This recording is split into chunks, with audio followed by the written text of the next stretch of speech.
quiet long enough, and it's 5:15 on Wednesday, June 10th. I would like to call this meeting of the Oregon Public Library Board to order. May I have a roll call, please, Laura? Sure. Stata. Here. Nelson. Here. Reese. Here. Goplin. Here. McDaniel. Here. Bergstrom. Here. And Bonsonfield. Here. Thank you. Thank you. Is there a motion to adopt our agenda this evening? I'll make that motion. Thank you, Coral. Is there a second? I can second. Thank you, Rick. All in favor? Aye. Aye. Opposed? All right, thank you, everyone. We have an agenda. I'm seeing no community here this evening. I will move on to our consent agenda. Is there a motion to approve the minutes from our May meeting? So moved. Thank you, Jenny. Is there a second? So, second. Thank you, Jen. Any discussion, questions, comments? Hearing none, all in favor? Aye. Opposed? All right, we have approved minutes. Moving on to review and payment of available bills and accepting the financial reports. Is there a motion to do so this evening? I'll make that motion. Thank you, Coral. Is there a second? I will second. Thank you, Leslie. Anything you'd like to point out to us today, Jennifer? Nothing in particular. I'm happy to answer any questions. The only thing I want to mention is the section here in the middle, our expenses paid with donation funds and not our operating budget through the village. Thank you. Are there any questions or comments for Jennifer?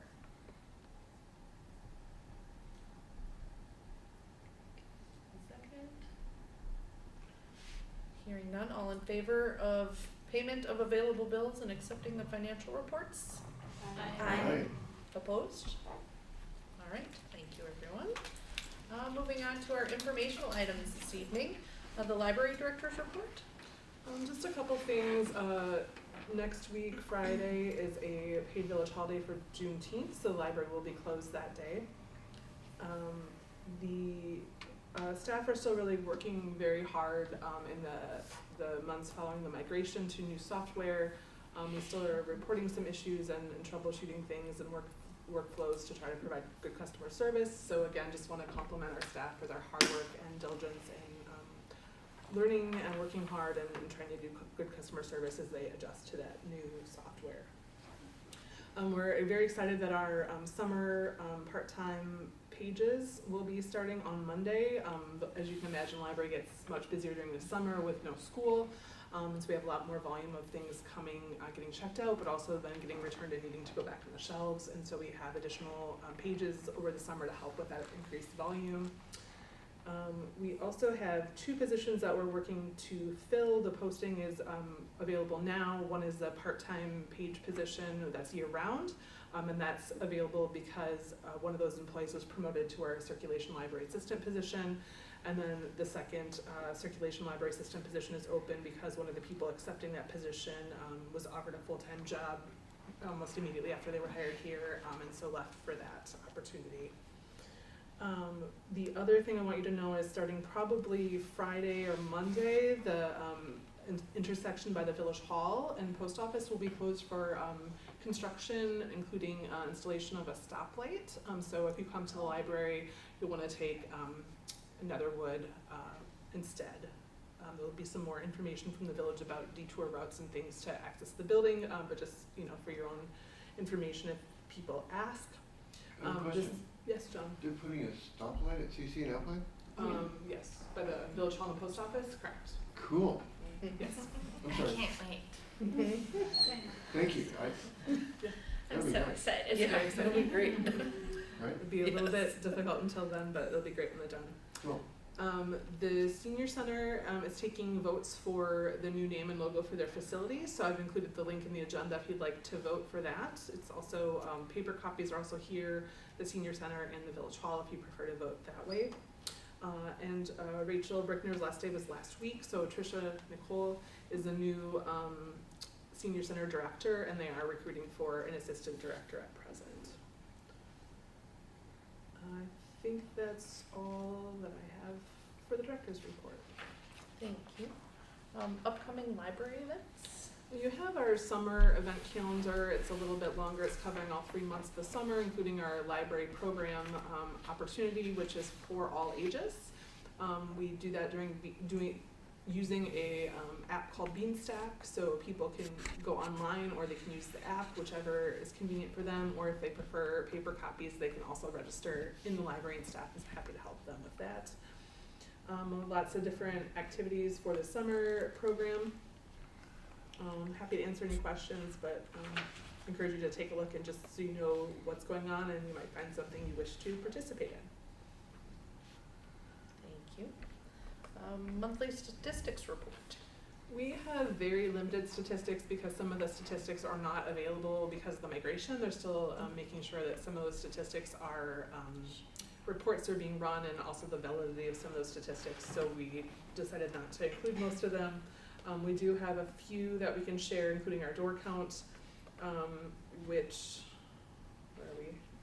For May, which was slightly down over May of last year.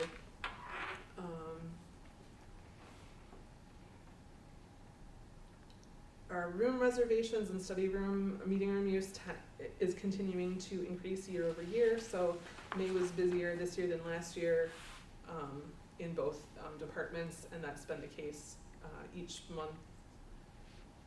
Well, for many months, the total year to date is higher still. So, and I'm not going to talk too much about that just because we don't have full stats, and we'll look at that again more next month. Some of the numbers are also down just because we for April we didn't have some of our services while we were having the migration, so people didn't visit as much for that reason. And some of our services are taking a little bit of a learning curve for people to be able to learn how to use themselves with the new system, or things aren't working the way that they're intended, so it might affect numbers as a result of that. But we can talk about those more next month when we have complete numbers. Great, thank you. Moving on to committee reports. Nominating committee? We have a slate of officers prepared as a recommendation, and we'll be voting down under number 7A tonight. So thanks everyone for submitting your survey results, and that's all I have for right now. Great, thank you. Yeah. And thanks to both of our nominating committee members for your volunteering to do that. We appreciate you. Gazebo Outdoor Structure Committee. I believe we're still waiting for a quote. Okay. Okay, thank you. So more to come on that in coming months. And the Personnel Committee has not met lately, so I don't think we have any updates there. Moving on to communications. Any village board announcements? No, I feel like the highlights were really covered. We are going to start that construction. It will last throughout through the summer. Our Public Works Committee has been working on trying to get more communications out and keep updates moving throughout the summer as different phases change and different traffic patterns will happen. And so we'll absolutely bring that, make sure that library patrons feel like they have the knowledge on the best way to get here without, blowing a tire or something in the construction world. But that was it. Great, thank you. Any school district announcements? Well, just that we're in the midst of all kinds of moving on ceremonies, right? Mm-hmm. Graduation is Sunday. They just rehearsed this afternoon after the storm. And our fourth graders are having little moving on ceremonies tomorrow, and the big 8th grade one is tomorrow, and I'm just holding out that the weather skips us. Just really hoping and hoping, but we are not preparing based on hope. We're preparing based on weather reports, but that's where we're at right now. Good, thank you. And congratulations on your retirement.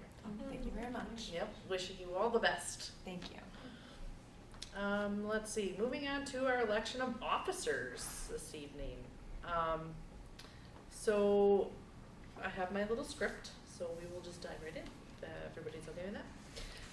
So now, tonight, we will conduct our annual elections of officers. The nominating committee has put forth Coral Goplin for president, Jenny Nelson for vice president, Laura Reese for treasurer, and John Bonson-Field for secretary. So, for president, Coral Goplin has been nominated.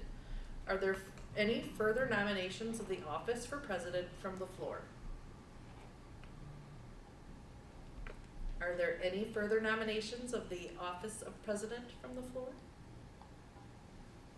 Are there any further nominations of office of president from the floor? President Strada, Yes. I move that the nominations be closed and that the name of Coral Goplin be proposed as president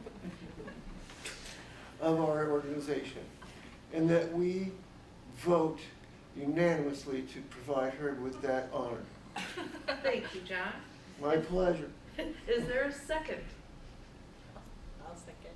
Thank you, Jenny. All in favor of Coral Goplin as the president of the library board? Aye. Opposed? Congratulations, Coral. We're gonna finish this Continuity, one. We'll finish this meeting and then have you start next. And then I have to sit over there. Yep. Oh boy, guys. I have a whole month to think about it. Too late. Closed. Done now. You're stuck. Thanks, guys. So for vice president, per our bylaws, the longest serving member who is not the president is the vice president. Therefore, Jenny Nelson has been nominated for vice president, but are there any further nominations from the floor? President Strada, Yes, John. I would propose that based upon the bylaws of our fine organization, and that as such, Jenny is the longest member, is according to the rules and statutes of our organization, is authorized to be that vice president, that we close the nominations and that we vote unanimously to provide her with that honor. Thank you, John. You are welcome. Is there a second? I will second that. Thank you. All in favor of voting Jenny Nelson for vice president? Aye. Opposed? Congratulations, Jenny. Now moving on to secretary. John has been nominated for secretary. Sorry, John. My script's in a different order. Sorry, You're doing great. Thanks. So John has been nominated for secretary. Are there any further nominations of the office of secretary from the floor? Are there any further nominations of the office of secretary from the floor? Are there any further nominations for the office of secretary from the floor? I would make a motion that John Bonsafiel have the honor of being the secretary for our fine organization. Thank you, Jenny. Is there a second? I'll second. Thank you, Coral. All in favor of John becoming the secretary? Say aye. Opposed? May it be noted that in accordance with protocol, I have abstained. Thank you, John. You are so welcome. And congratulations. And thank you so much. And now for treasurer, Laura Reese has been nominated for that role. Are there any further nominations of office of treasurer from the floor? Are there any further nominations of office of treasurer from the floor? And our final time, are there any further nominations for the office of treasurer from the floor? President Strada, Thank you, John. I move that the nominations be closed and that we propose the name of, what's her name anyway? Oh, Laura. Laura Reese. What's she wrote in here for? Treasurer. recording this. So he was a part of this or no? Be unanimous, how do you say that word? Unanimously. Voted in for that honor. Thank you, John. Is there a second? I will second that. So all in favor of Laura Reese for treasurer? Say aye. Aye. Opposed? All right. Thank you, Laura. Thank you, Laura. Congratulations to our new officers. It was not smooth. It was really not smooth. Moving on to the designation of authorized signers for our bank accounts. there a motion to designate our new library board president, Coral Goplin, treasurer, Laura Reese, and Jennifer Way as authorized signers for the library bank accounts? So moved. Thank you. Is there a second? I'll second. Thank you. Any questions, comments? Hearing none, all in favor? Aye. Opposed?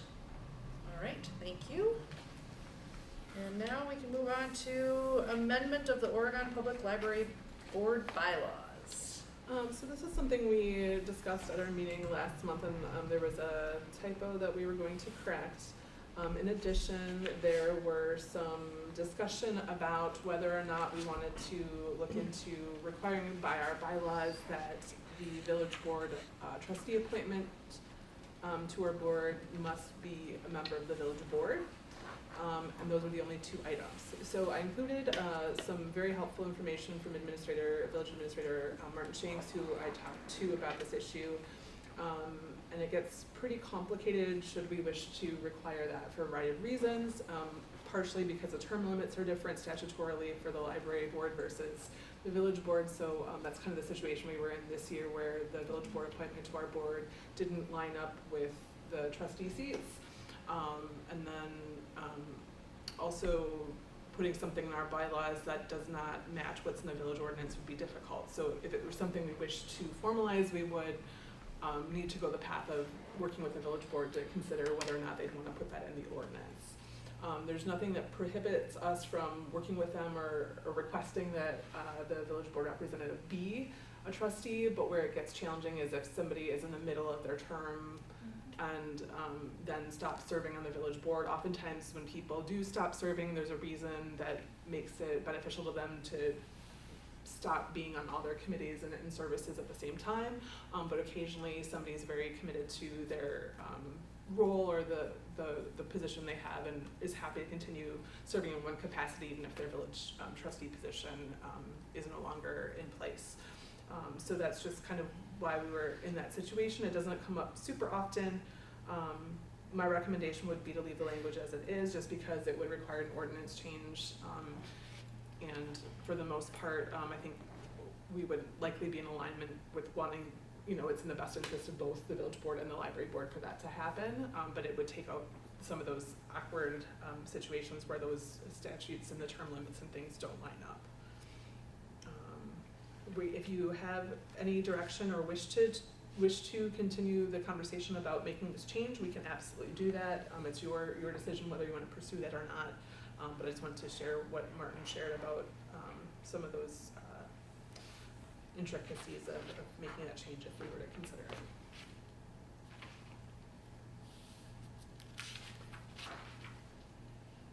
And we can't officially vote to amend the bylaws tonight because I wasn't sure what amendments we'd want to make, and we need to notice them 10 days in advance. So whatever amendments you wish to make, I'll properly notice for official adoption next month. I will make a motion to go forward with the first proposed amendment, which is the correction of a typo, and only the first proposed amendment. I'll second that. Thank you. Any questions, comments? Question.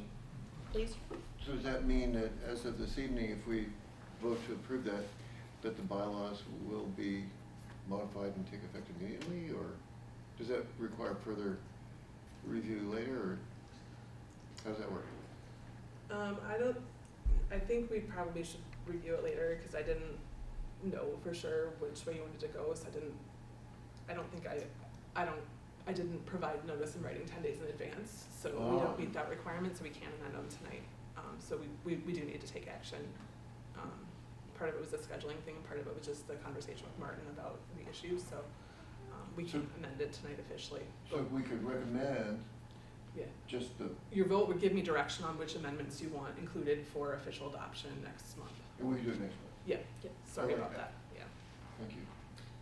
Yeah, I apologize. I think I worded my motion to just move forward with the first one, to not actually like Approve. amend.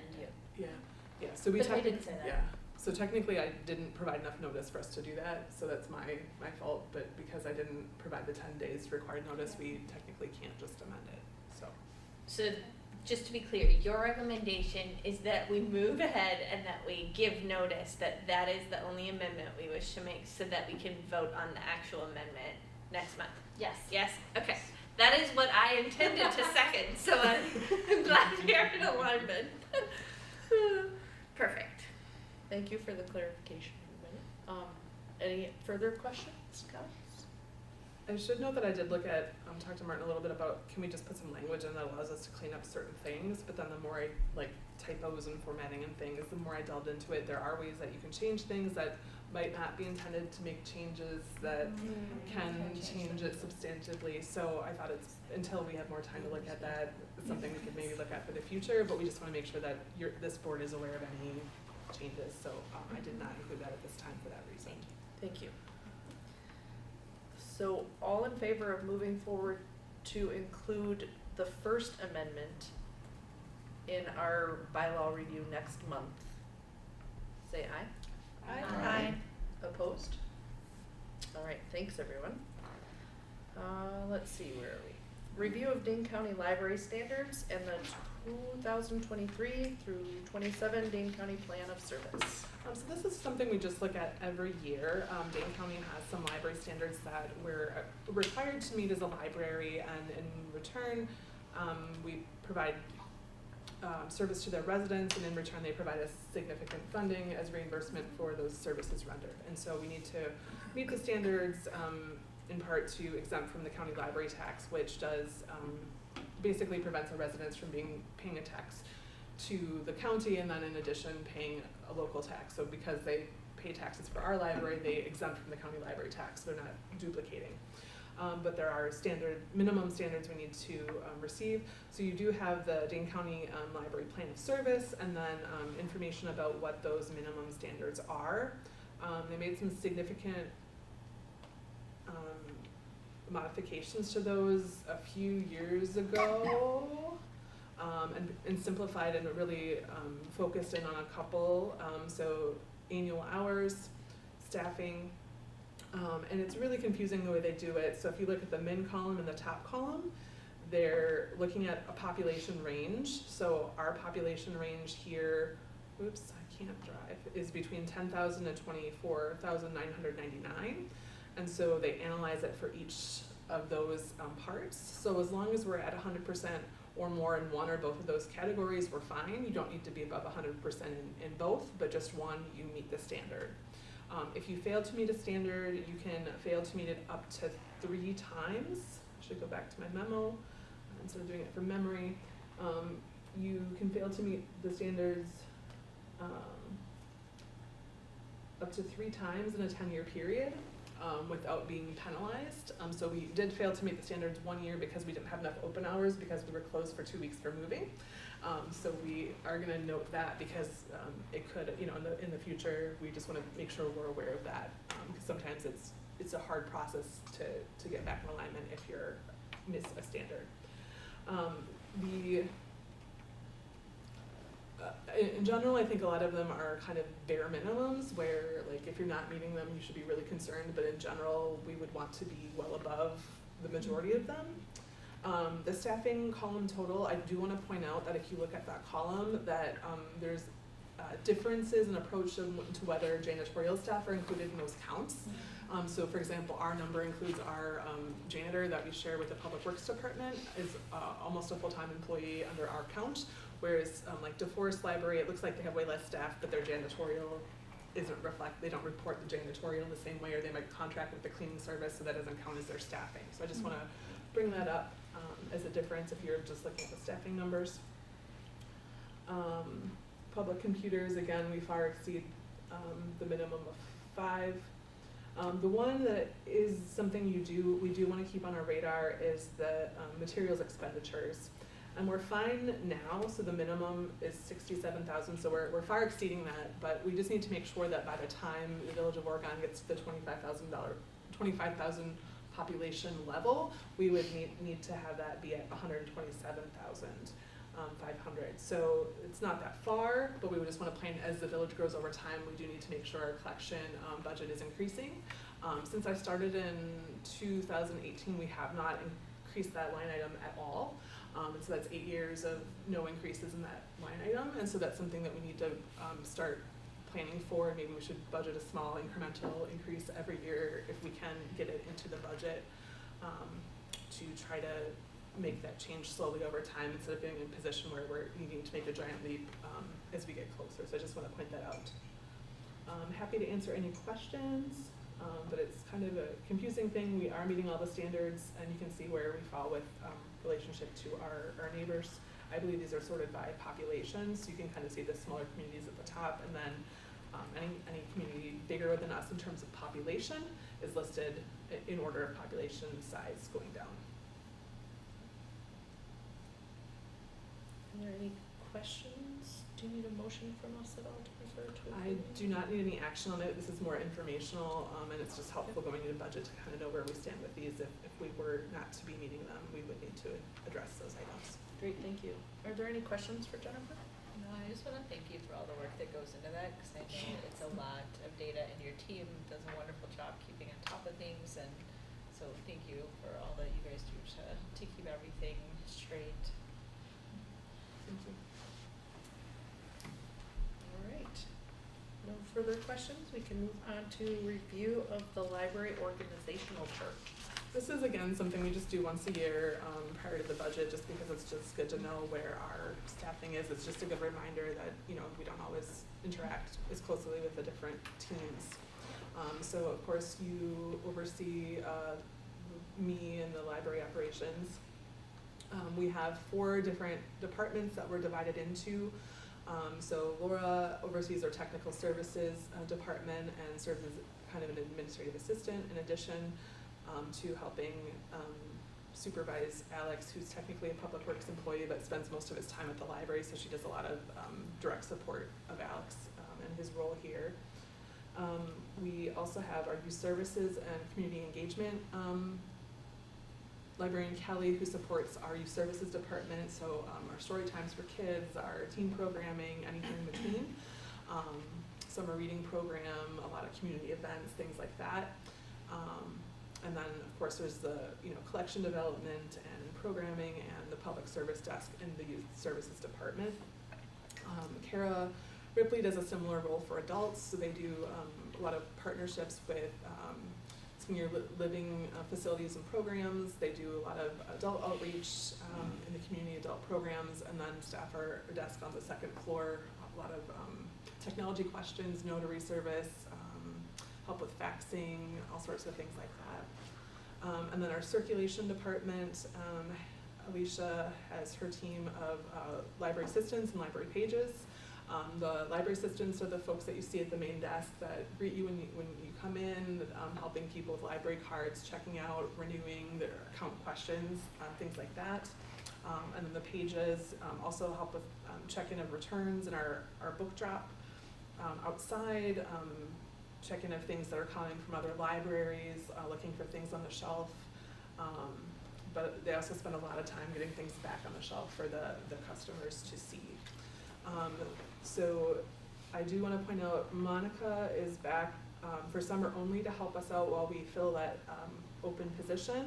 And that 6th circulation library assistant position is the one that we're funding for this year with donations, and that we're working to incrementally build into the village budget with Administrator Shanks. So I just want to point that out, that that's funded differently.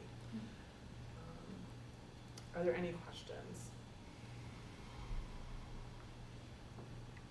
I have a comment. Yes, John. I continue to be incredibly impressed by the personnel and staff of this library.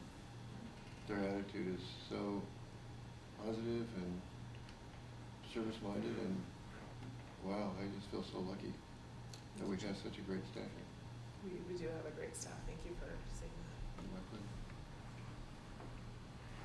Any other comments or questions? Okay, we can move on to the preliminary 2027 budget discussion. So we usually talk about this briefly in June. but we don't really have a lot of numbers. We just kind of talked big picture and kind of the overview of what we do have. I can't talk and drive, so I'm gonna pause for a moment. So you saw the memo, but I'm just gonna reinforce some of the things that are in here. So the first thing you'll see in the packet is the village budget direction from the village board that they provide to all departments, kind of indicating their parameters and priorities and challenges for the upcoming budget year. There's a couple of points that I called out that I'd like you to make sure you're familiar with as we go into our budget discussion next month and in August, just so you're aware of those things. There is a couple of items that I want to point out that we do know.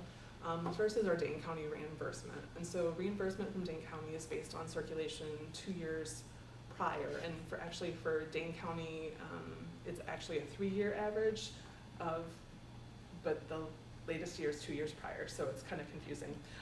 But so it's kind of we're in the second year of those 3-year statistics reflecting our new library use.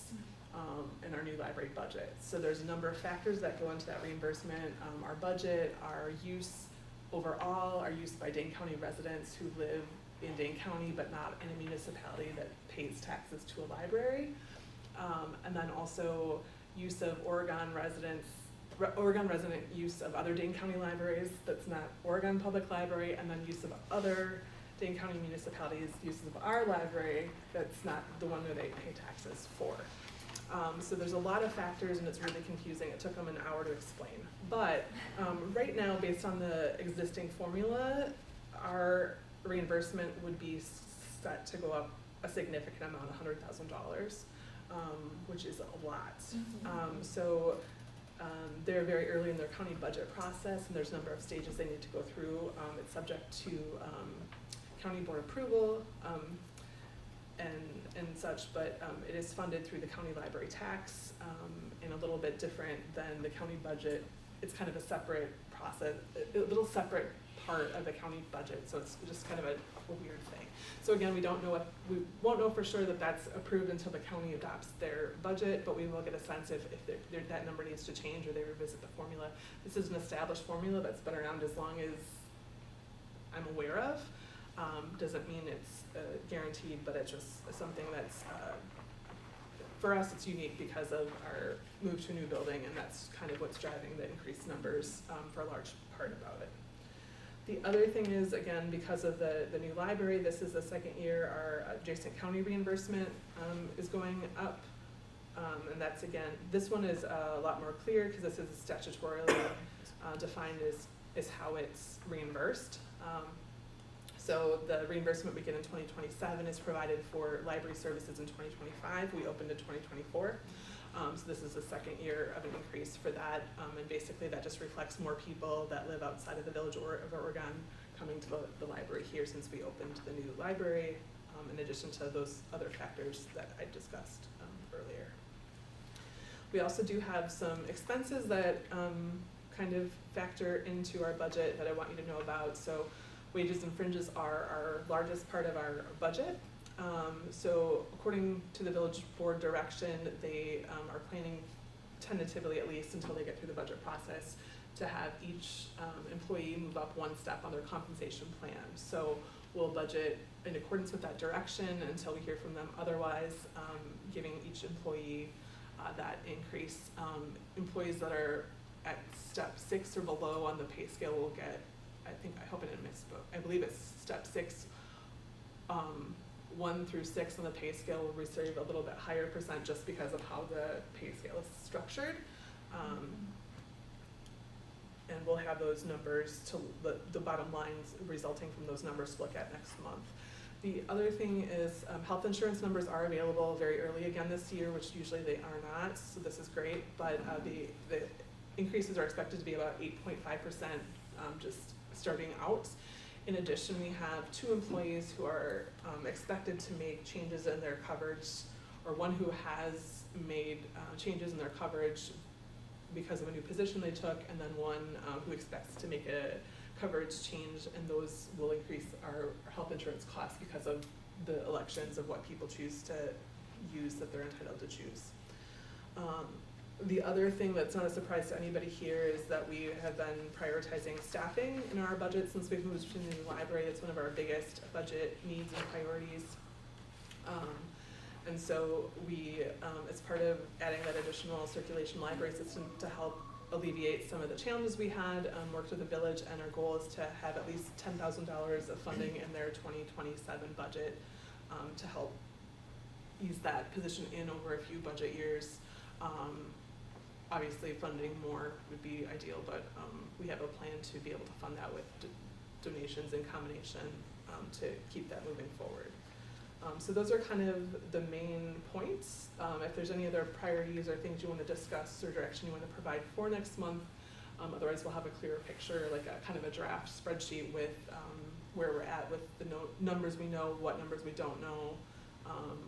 Our budget is due after our August meeting. It's due the Friday after our August meeting. So we kind of have the July meeting and the August meeting to work through the budget. So if you have any direction or questions, you can feel free to mention that tonight, or if you want to reach out to me between meetings, we can make this discussed at the next meeting in July if we need to talk about something in more detail. I have a question. I wonder if you could explain to me, and this is probably just me not being very well versed in this. The Dane County reimbursement increase is a significant increase. Yes. Is that really considered, though, sort of a one-time increase in the sense that that formula, while it is consistent and, you know, historic, we never really know what it could be? I guess my question really is when you see that number, that large increase, what does that tell you about the potential usage of that in budget in terms of operating, staffing, things that we need consistently all the time, or one-time use funds? So it's, I guess, so because the formula is averaged over 3 years, Yeah. that's trying to intend to smooth out any significant jumps because of fluctuation one year for an atypical use pattern or budget pattern. And so, but what I expect is our, you know, if our first year circulation was here, we moved to new library, circulation went up here, and it stayed up here since then. The 3 years are kind of, we have 3 years where it's gonna affect the average and jump up.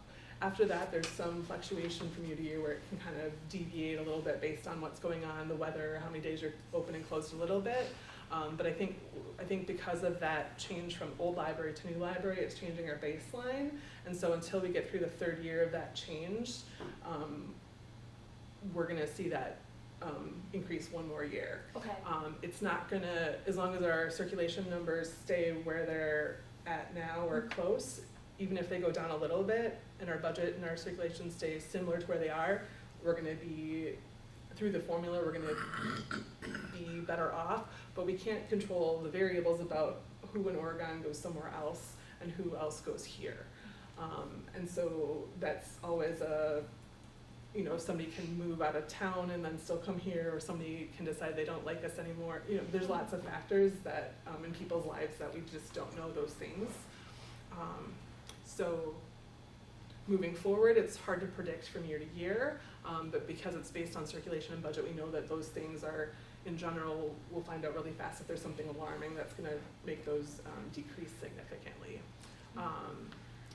What was the other part of your question that I missed? No, I know think there's you another kind of part. answered it, which is that, like, I think one might look at that number and think, wow, that's really great and we can use that for potentially the staff, but I think what you're explaining is that there's more risk.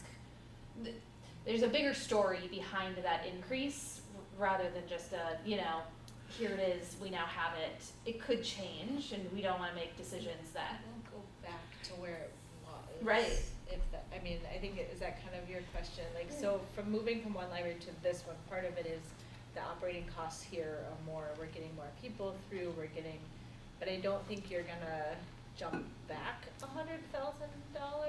Yeah, so I think, I mean, in general, I think it's gonna be fairly stable once we get to that new normal. Let me Okay. see if I have a handout on that explains the actual formula, and I can see if I can find it. We're not worried about it going down for this year, more so that, just with the challenges of the budget the village has overall. Mhm. Like, how can we follow their direction and be a good Steward steward of the funds that we have in a way that's sustainable for us and for them? Yeah. Because we don't wanna look like we're splurging when another department isn't getting by. So normally, like historically at my old library, when we moved, we were able to shift those extra dollars to something we needed because the village was in a different position at that time Yeah. than maybe we are. And so it's just really complicated when you're trying to not add new services and everybody has some challenges, and then trying to have more revenue is great, but also how do we do that in a way that's responsible and respectful of the whole picture? Does that Mhm. make sense? I Yes. think that's more of the concern than any concern about the stability of it. Okay. I do know Dane County was, talking very much about their budget, but because of how this is funded through the county library tax, it's a little bit different Great. in that respect. It doesn't mean it's guaranteed, but, generally it's an established formula they've used for years. They already know their factors for, part of the county reimbursement is also a building, formula that they have based on the lowest cost they pay for facilities anywhere in Dane County. And so they already know that number for 2027. So there's, most of the pieces that they need to know are known. But, just until it's official, I don't like to Yep. count things, but I don't have concern that it's gonna be cut in half next year. Like, I think Okay. that, it's gonna be moving in that direction, because we still have that, the third number and that average is still Yeah. from our old building, and that still has a very low circulation compared to where we're at now, if that makes any sense. Yep. And there are, just for the public, there are other costs that we have to start looking at, right? Like the Yes. collection. We are expected to use some of this money to keep building those things forward. This year we didn't budget for our programming, right? Normal libraries, at least some of their programming is paid by their budget. Here, our funds pay for all of our budget, right? So we had hoped originally to kind of start putting some of that money in. So there are some things that we historically have kind of done without, or through the generosity of a lot of people in the community been able to do. So some of that's kind of what this money is for as well. Great. So. Thank you. That's helpful. This is not our number, but when they try to explain it, I wanna just show you how complicated it is. So this is how they explain the facility, there's two parts, there's the operating, and this is the facility reimbursement for, example scenario they took from Belleville. So they take the average total square foot of all the Dane County libraries, and the average of Dane County use, and the square foot used by the county to get a per square foot cost to get to the total funding. And then they have to take the county circ at the Dane County Library, like what part you are of the overall circulation of the total county circulation of libraries, to get a percentage for your library. And then they figure out what percentage you are of the total funding based on your circulation. And then, I can't even follow it. Then they determine what your per circ cost is based on, the Dane County per circ cost is based on that. And then they take out a factor for use of people that are going, like, if they go to Fitchburg or, whatever, and then take out that from the total. And then that's how they get what your facility payment Wow. is. I didn't explain that well at all, but that's like the 30-second version. And so you can see why it's complicated, because like not only the parts that we control are very easy, but we don't control how many square foot of library there is in Dane County. We don't control how much circulation there is of Dane County libraries. So like this one in particular, it's like our piece of the puzzle. I can't find the operational one, but it's almost as complicated. So I just want you to kind of see why I can't answer your question as directly as I'd like to be able to. No, it's fine. I think it's nice to get a little bit of background around, what your feeling is around this change, and I think more discussion to come.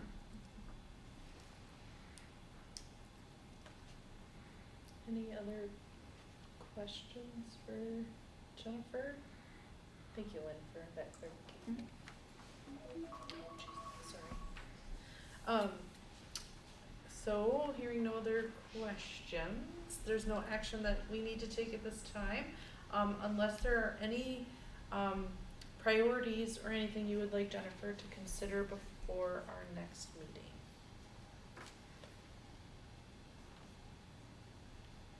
Staffing is always a priority for us, right? Funding a position based off of donation is never a great, we appreciate the donors that do it, but it's not a great way to plan. so I would say staffing as it says, and then if we can put some of that, funding towards the collection, you know, I would like to prioritize starting that if we can. I would also like to maybe consider some programming funding as well, if we can. I know we've talked about that several times over the years, that the way that we currently rely on our friends organization, they're wonderful and so generous, and also that is not how libraries traditionally fund their programming. And yes, having an actual line item would put a buffer around that. So I that's me seconding you, Laura. Agreed. Any other items you'd like to throw out for Jennifer right now? Okay, hearing none, we can move on to the 2027 library capital budget request. So this is something we do need to take action on tonight because it's due to the village administrator on the 19th. This version takes into account some of the things that we discussed at our last meeting that I didn't have numbers for. So everything in green was added since the last meeting. For timing, I generally put it at the earliest reasonable time, thinking that things may get deferred or may not need to be replaced, and then they can get backed up if needed, but rather than putting them later and then moving them forward. And knowing that a lot of these things, it's difficult to project exactly when their usable life is done, and that there weren't really a lot of examples in other village department CIPs. We don't really have a facilities manager to kind of coordinate some of these holistically for the village. So the solar inverter and component replacement is kind of made a little more broad. This is based on what costs to replace our current inverter. We're getting another one with the expansions. We'll have 2 inverters, and so then it gives us a little flexibility to replace an inverter when that time comes. And this is based on warranty and usable life for the commissioning agent, but also like there might be other components, panels, and other parts that go bad, and that we have some flexibility to repair those. We always, of course, have our fund balance to handle a little bit of those unexpected, one-time things if we should need to, but we do want to be planning for them.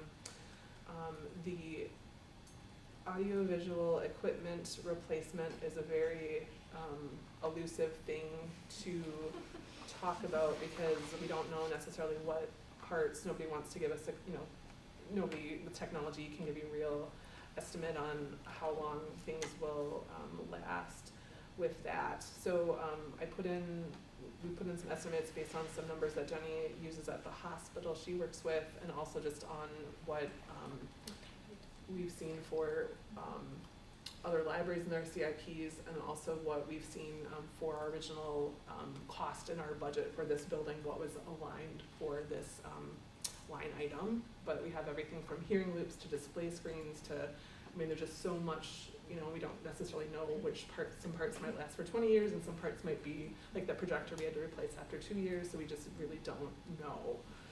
And again, we're not advocating to spend money just to spend money, but like realistically, if we had to replace all the components, it's likely it would cost around this much, especially down the road. The next thing we added in was a security camera system replacement.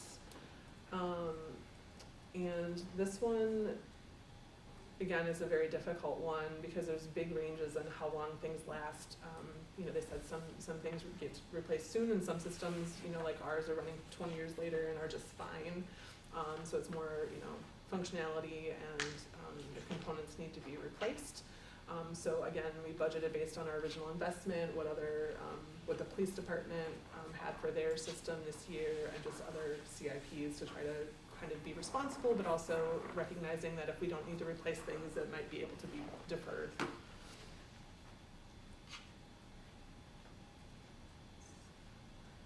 The next one, this one, I spent a little bit of time looking at different CIP funds, and every community handles it differently. So I put in a line item just for miscellaneous equipment replacement that maybe, it's hard to quantify. Something will likely break, and it's hard to know exactly what that is. So this is kind of trying to cover everything, heat pumps, lighting, digital signage, anything that's not covered elsewhere, just to recognize that something is gonna break, we don't know what it is at this point. And then once we kind of, start having things break, we'll know more as the system ages, we'll be able to do more proactive estimating, but right now everything's new, so it's hard to know what's gonna go first. Again, this is using fund balance because, we should be able to cover a smaller amount from our fund balance. We typically try never to need that with operating funds, so it's good for one-time expenses that way. Furniture replacement and shelving, this one, again, every library handles differently. This particular one is the only one that I did have to go out of donations because we do have some remaining donations from our building that were given by community members, kind of with the intent to do something special in the library and kind of, make a difference. And so I thought that furniture is a great way because there's not always funding for that, something that people really enjoy using. So I did include it as donations here. But commercial seating can be really expensive, and you have to have high quality fabric, high double rug counts just because of the volume of people that are sitting in that furniture constantly. We have lots of different people using furniture for lots of different reasons, so that tends to wear out more quickly than a couch at home might. Also all ages. Fitchburg, for example, budgets $10,000 for furniture every year. So I kind of just followed that approach to kind of make sure that maybe we have a year where we have kind of some bigger investments, but just to make sure there's always some funds that we can prioritize. The thing we want to make sure we do is that we don't piecemeal things, that we want to keep a cohesive look. And what happens a lot of times is people just replace one thing and then one other thing and one other thing and one other thing, and suddenly it looks, disheveled or not I shouldn't say it looks bad, but it doesn't have that unified, welcoming look anymore because it's just kind of depending on the whim of whoever's purchasing those particular things. And so we want to just make sure moving forward that if there's 4 chairs that we're replacing all 4, or that area, or thinking about how those pieces fit together to keep the cohesive design we have. Flooring replacement, this is a really This one's hard. difficult one to talk about because our flooring's all new and we're like, well, we don't need to replace this for a long time. So we took a couple different approaches. So I got the cost per square foot that Jen uses in their hospital work is the starting, and just budgeted that cost per square foot for all of our carpeting. Obviously we have other flooring, we have tile flooring, we have LVC, and the wear timelines are also very different. So I kind of asked other libraries, how long did your carpet last? And some libraries say, 7 years, this program room carpet is destroyed, it's terrible, we can't keep it. And then other libraries, Fitchburg I think is on year 15 in their building and said they haven't had to replace more than a couple squares. We got really good carpet with our buildings, so we're hopeful that it'll last longer, but also want to just be realistic that if we do have to replace it all, it's going to be a significant amount of money. I tried to get another quote from a furniture vendor, but there's a neocon going on right now, so nobody's available to do quotes. But I had our building consultant estimate with another vendor she works with, and she was kind of around at the $200,000 mark. But that didn't include things like, we have to move the shelves. So if we get our carpet replaced, you have to move the shelves and all the things on them out of the way to install the carpet. So I think that those numbers kind of align up. Again, we could always, it's likely that things like the children's program room or the community room will probably wear out first just because of use and what's going on, glitter and glue and things like that. But also, again, we want to keep that cohesiveness. If we replace this carpet and then 3 more years later we want to replace that carpet, but it's discontinued, you want to keep that cohesiveness. And there's some rooms that can be unique and some rooms that really, if we're trying to do the floor, we kind of want to keep it at least similar if it can't be identical. Again, I don't think any other departments currently have any carpet in their CIPs at this point. So that's, again, we don't really have any good other examples to go from. I've only ever worked in libraries that need bigger buildings or are brand new, so I've never worked in the middle ground. So I guess I'm very open to suggestions. Again, I'm not an expert at the facilities part of it, and again, I didn't want to bother vendors with quotes on things that might not be for, very detailed quotes on things that are going to change drastically in the next 10 years. but also wanna make sure that these numbers represent our best picture of what our needs are gonna be.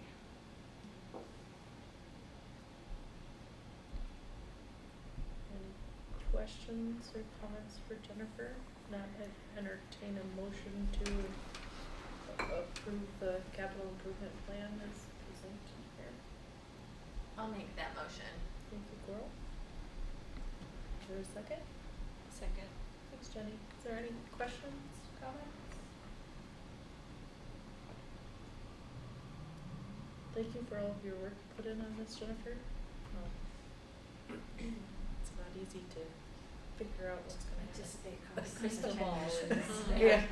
It's pretty hard. Yeah, so, thank you. I should also note too, one of the things that you don't see in here is like strategic planning.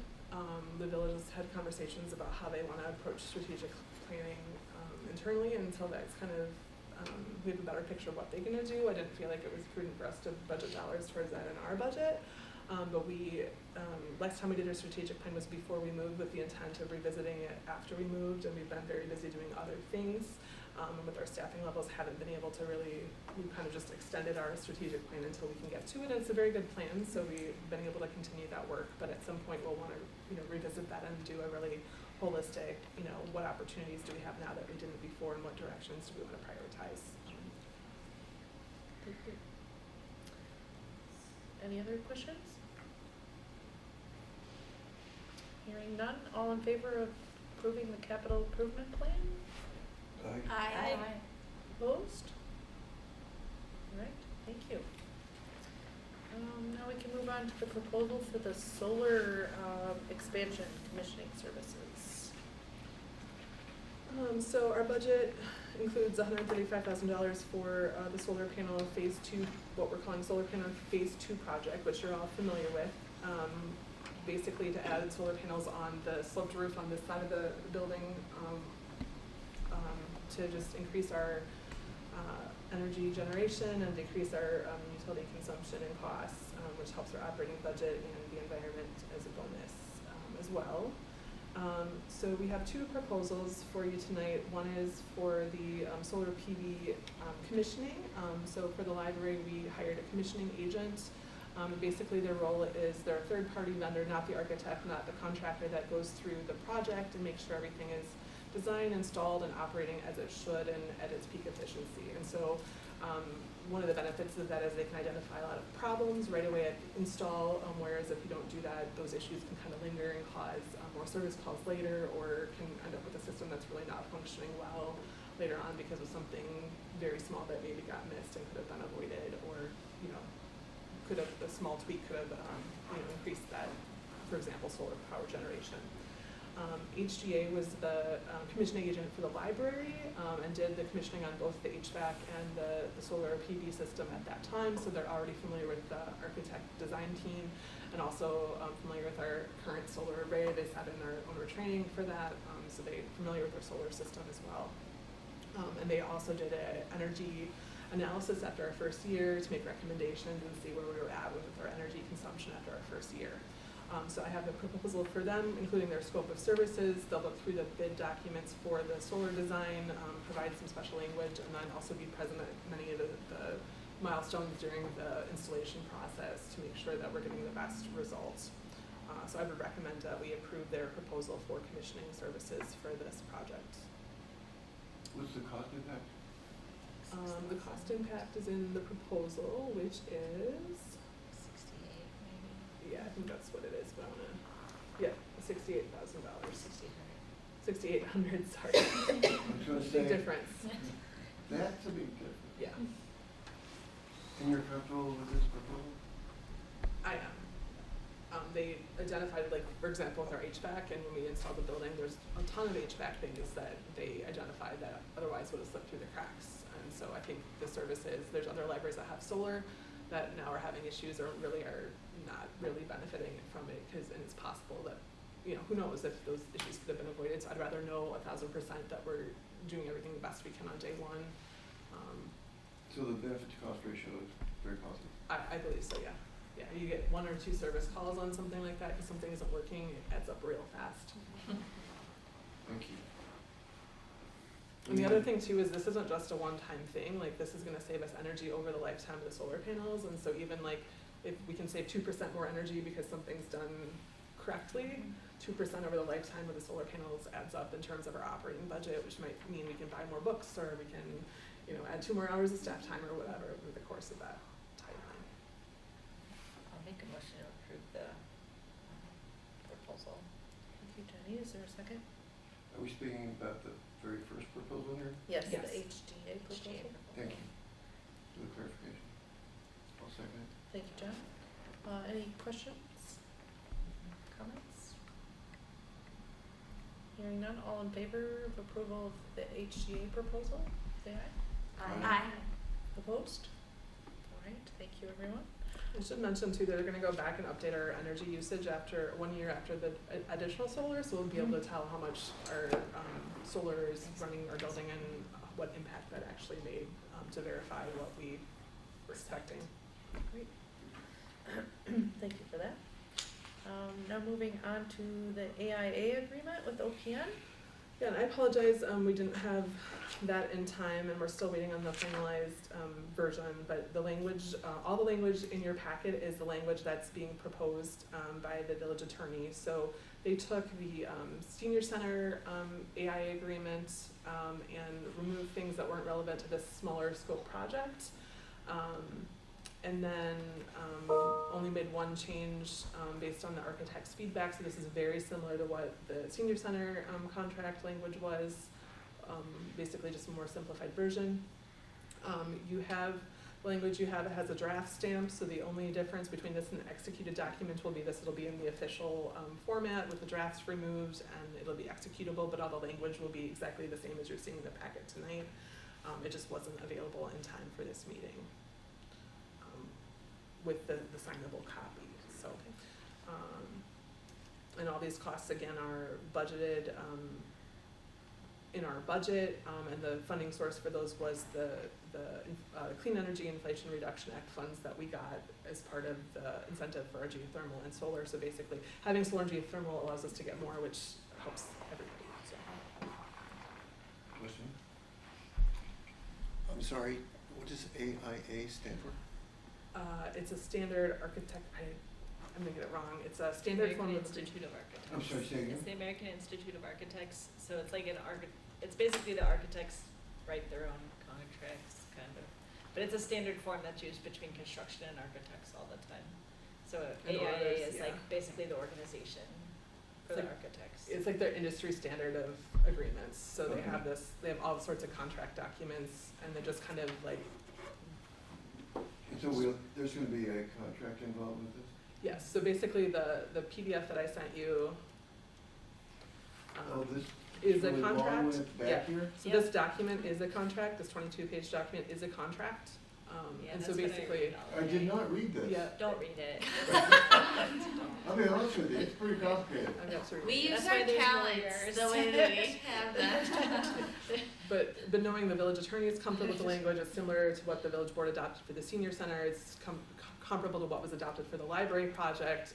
The village attorney is content with it, Administrator Shanks was copied on the correspondence about it, and it's coming from, starting with that standard form of agreement, which also OPN is comfortable with, so. So you're happy with it? It's, yeah, basically this is intended to outline how things are gonna work. Okay. And so if there's any issues later on, everybody's agreed on how those things will be resolved and to try to avoid any of those issues later on. Thank you for the clarification. I feel better now. And if you're bored, I can send you some of these and you can read them for me for work. No, I I'm mean, putting it to bed at night. Thank you for that, it might be awesome. I mean, if you'd like. Don't think so. So is there a motion to approve the AIA agreement with OPN Architects for the solar expansion? So moved. Thank you, Jenny. Is there a second? I will second. Thanks, Coral.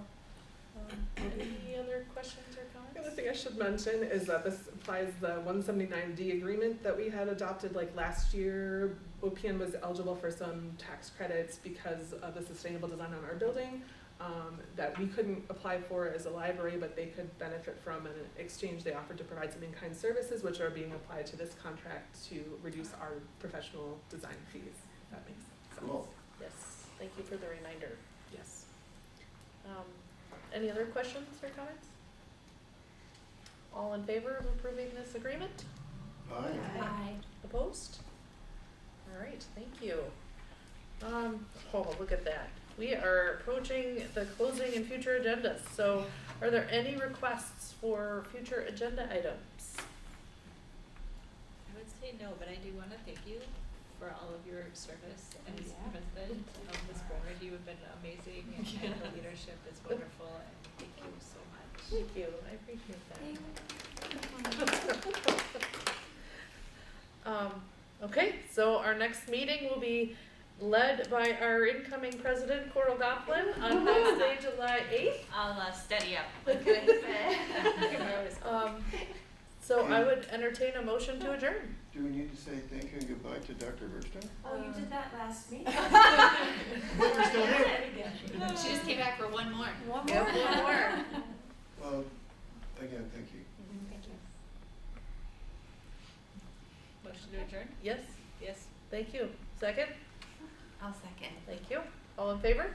Aye. Opposed? All right, we're adjourned. Thanks, everybody. Thank you.